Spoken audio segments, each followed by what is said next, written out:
We get through cold and flu season for most, and I think a few people have suffered this time of year going through the winter and everything. And now we get into allergies, Shelly. I mean, so it's like from one to the other, and sometimes it's hard to tell the difference. Is it a cold, or is this all because of allergies? Yeah, I mean, most allergy sufferers know when the season is coming up, but now is the time to start to prep for allergy season. And I mean, that seems just so crazy to me. But I mean, I know, because I've got an allergy sufferer in the household, and if you do too at home, you know the same thing, that the stuffiness happens, and they just know, and they just start feeling kind of crummy. So what are some of the things we can do? I didn't realize foods could make a big difference. Huge. So what we focus on mostly is nature's natural antihistamine, which is quercetin. So you can always get that in supplement form. You can get much higher doses than you would normally get in a diet. This is actually the active form of quercetin, which means you take much, much less. You can take much less. It increases your blood levels of quercetin 40 times more efficiently than standard quercetin. And what does quercetin do for us? Antihistamine. Okay, that's what it is. Yeah, it's nature's antihistamine. You can also find quercetin in a lot of fresh fruits and vegetables. So in general, to keep things simple, I encourage people to eat brightly colored fruits and vegetables. Citrus is a good source. We will talk about why during allergy season, perhaps not the ideal source.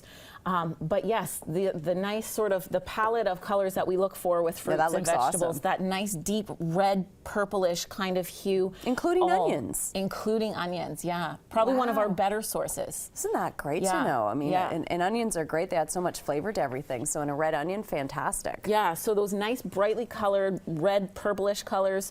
And then of course our deep dark leafy greens. So we've got some kale, which is a great source of quercetin, some spinach, and some broccoli. All great things to add in daily for a number of reasons, but specifically for this purpose. So citrus can help, but you're saying maybe not during allergy season. Right. How come?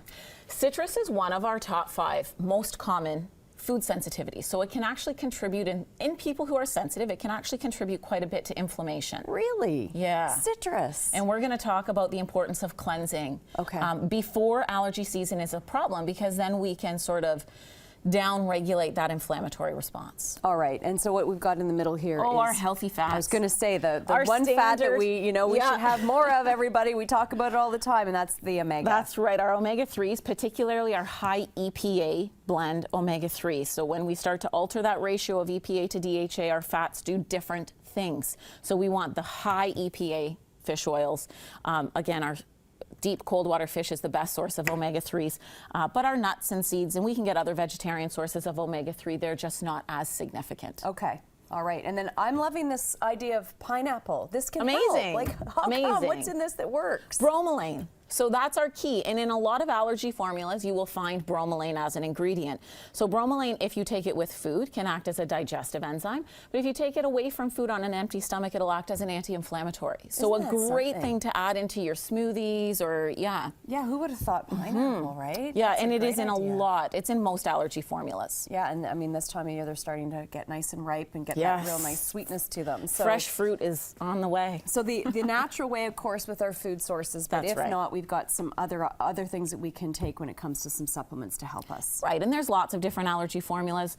This is one that we've had compounded for us that I really like the formula. It contains quercetin, bromelain, some herbs, some nettle, and some vitamin C. Okay. Quercetin is actually a bioflavonoid, so it's kind of related to vitamin C.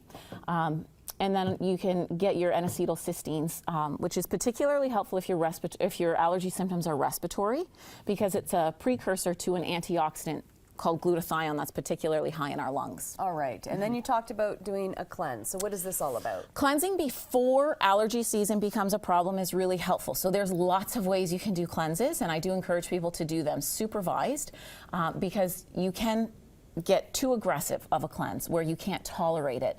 So most cleansing involves some kind of dietary change. We focus on hypoallergenic diets, which avoid our most common food-related triggers: wheat, dairy, citrus, corn, and soy, and eggs. Okay. So we encourage that diet. Now, that's not to say that will eliminate all of our sources of food-related triggers and food-related causes of inflammation. You can also do blood tests, IgG food sensitivity testing, to find your ideal individual diet. But then most liver cleanses, like products, will involve some kind of liver support, a fiber supplement, and a laxative. And then I always encourage people to combine with a good quality probiotic when they're doing their cleanse. Which overall, I mean, probiotics is something that I think a lot of us should be taking anyway. Yeah, and to great get a for healthy immune gut, right? balance. Yeah, perfect.